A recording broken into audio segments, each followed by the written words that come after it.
Kabayan, kumusta? Anong balita sa inyo? Sa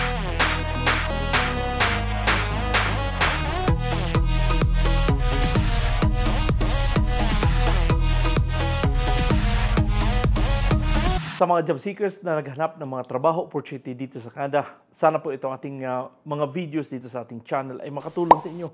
Gabay upang kayo nga ay magkaroon ng mga ideya kung paano ba mag-apply dito nga sa Canada.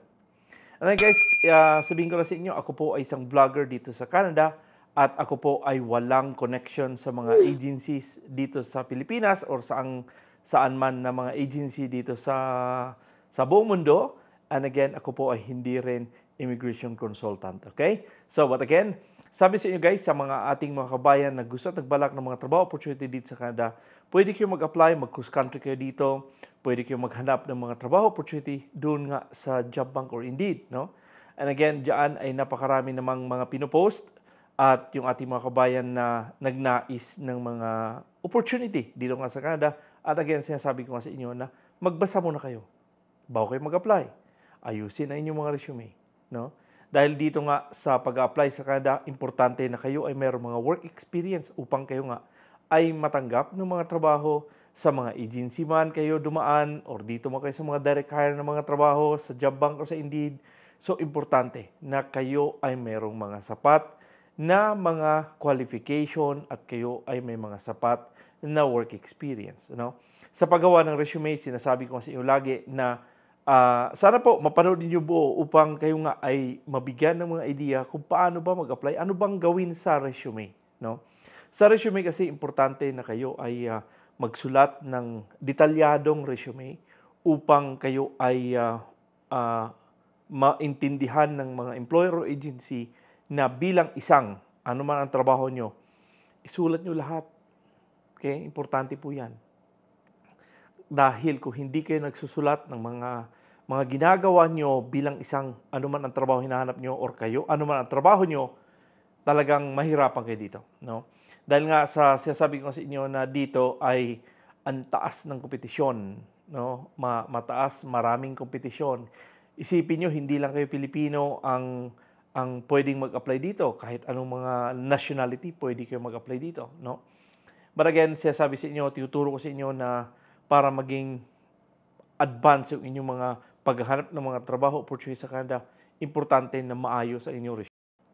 Dahil dyan pa lang, ang unang step, pag hindi nyo nagagawa, talagang all the way yan. Kahit pa ilang taon kayo dyan sa Middle East, ilang taon kayo dyan sa Japan, ilang taon kayo sa Hong Kong at kung saang country man kayo nagtatrabaho, kung ang inyong mga resume at kung ang inyong mga qualification at kayo ay nag-apply bilang isang wala kayong experience, talagang mahirapan kayo. No, marami tayong mga kabayan na sila ay walang mga work experience sa for example, sa mga farmers, sa mga farm. Subalit sila ay gusto mag-apply bilang isang farmer, wala ka namang experience. Yan ang problema. No? Kaya nga sinasabi sa inyo na kailangan intindihin nyo ng maigi ang inyong mga ina-applyan upang kayo ay magkaroon ng magandang outcome sa inyong pag-apply dito sa Canada. Okay? So again, pwede kayo pumunta sa cic.gc.ca. Andun po, makikita nyo ang mga factor, nakikita nyo doon, mababasa ninyo kung kayo ba ay qualified dyan. Kung kayo man ay mag-apply bilang isang housekeeping, kayo mag-apply bilang caregiver, welder, o anumang nasa isip nyo na mga experience meron kayo. Subukan nyo basahin ang mga factor, mga eligibility, upang kayo nga ay hindi masayang inyong pag-apply dito nga sa Canada. Okay? So, but anyway, again guys, ito ating pag-usapan ngayon ay itong ang legit agency sa Pilipinas at sila po ay nag-hire ng mga trabahador at ito po ay kung kayo man ay mga high school, again, subukan nyo kung kayo man ay may mga work experience. But kung hindi man ito para sa inyo, pwede nyo i-share to ating mga videos sa inyong mga social media platform at least para ma-share ninyo yung may mga kakilala kayo na may mga experience dito at sila din makapag-apply. Okay? So, but again, tara, puntahan natin sa workabroad.ph dahil ito po ay nakapost doon. So yun guys, ito po ang IPAMS, no? Industrial Personnel and Management Services Incorporated. Ito po ang IPAMS. Sila po ay nag-hire ng Service Advisor or boom lift. Ito po ay nasa Edmonton, no? Talaga naman, kung kayo man ay magawi dito sa Edmonton at makarating ka ng Calgary, pwede tayo magkita-kita dito at magkape-kape tayo, okay?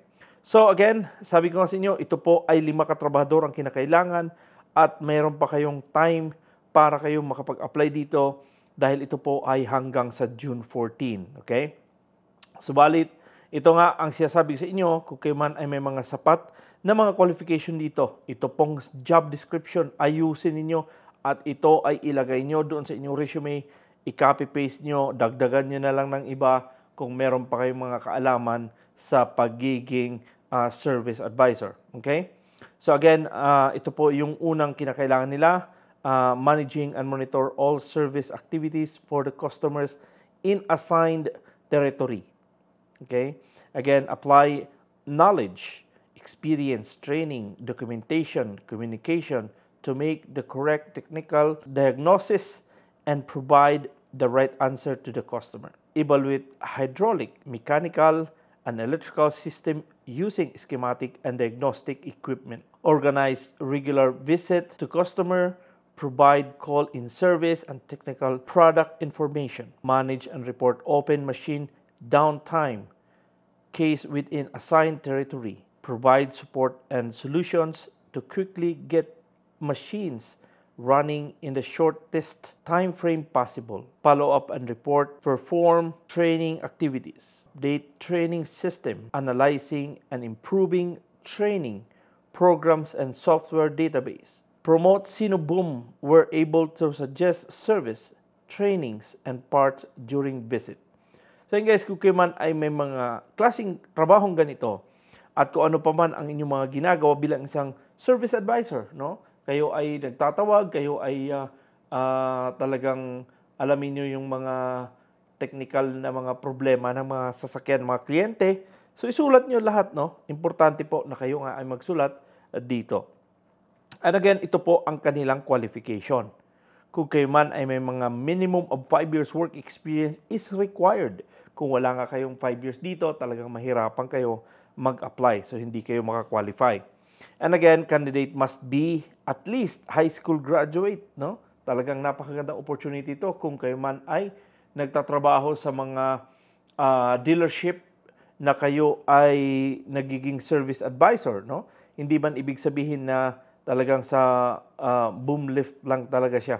Hindi naman, pwede naman ibang mga sasakyan or anong mga dealership pwede kayo dito. So again, with experience in maintenance and repair on aerial lifting equipment or similar background with a strong mechanical and technical skills. So yun ang importante, no? And again, ito po ay walang placement fee na trabaho. So again, subukan kong puntahan yung kanilang website at kunin natin yung kanilang email address upang kayo nga ay mag-apply ng trabaho dito. Okay? So, guys, sabi ko sa inyo na dito sa mga trabahong ganito, medyo mateknikal lang siya na trabaho. Subalit ko kayo nga ay merong mga sapat na qualification or kaalaman dito nga sa service advisor, subukan nyo mag-apply. No? Dahil ito po ay napakagandang opportunity. No?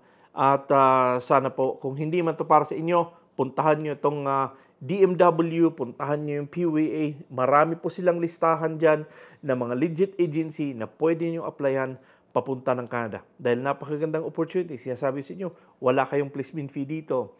Wala kayong salary deduction dito. So, basically, yung mga gastos nyo dito, mga less than 100,000. So, but again, sabi sa inyo, yung ating mga kabayan dyan nagtatanong sa Japan and Taiwan at sa Middle East na nagtatanong sila, may nanghihingi ng biometrics, huwag kayong magbigay ng pera dahil ang magbabayad ng biometrics, ikaw mismo kasama na si medical. Okay? So again, huwag kayong basta-basta magbigay ng pera, $85 yan. So huwag kayong basta-basta magbigay ng pera sa mga nanghihingi sa inyo dahil pagkatapos yung magbigay ng pera, bang, biglang mawala yan. Okay? So mag-ingat lang kayo.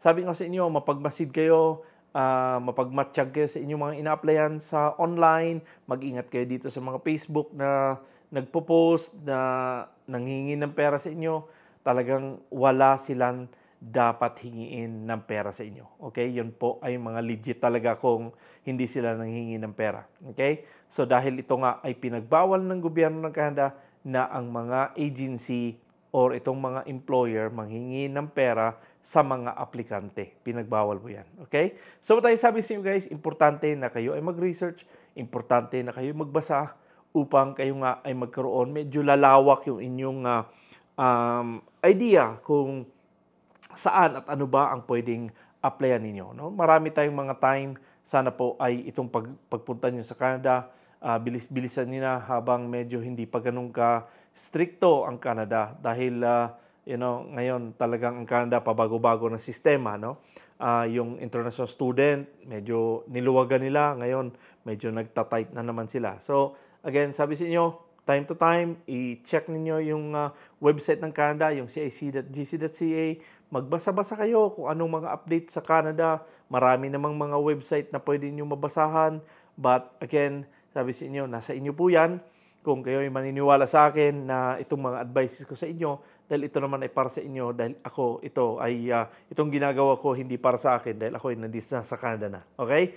So, what again, sinasabi sa inyo guys, kung hindi po yun ang pag-subscribe, sana po ay makonsider yung i-like, i-subscribe, at huwag nyo kalimutan lagi i-click ang notification bell upang kayo nga ay magkaroon ng update sa aking YouTube channel. Subalit, ganun pa man guys, sana po ay mapanood ninyo buo yung aking mga videos dito. Napakarami pa akong mga videos, huwag ninyo sayangin, sinasabi ko sa inyo, dahil napakagandang mga kwentuhan opportunity itong ating mga pinagsasabi dito sa ating channel. Ito po yung mga job opportunities dito nga sa Canada. Subalit, ganun pa man, sana po ay mayroong kayong natutunan sa ating vlog at sana po ay magkaroon na lang kayo ng mga idea kung paano mag-apply. And again, ito po ay puntahin nyo sa description box. Sana makakuha ko ng email. Kung wala man, ilalagay ko yung link ng iPAMS upang kayo nga ay magkaroon na lang ng pag-email sa kanila or whatever. And then, kayo na lang magbahala dyan. Okay? So, but again, sabi ko nga, maraming salamat ulit sa inyong panonood at subaybay sa aking channel. Ako pa si Noy Tebs. God bless and abone folks.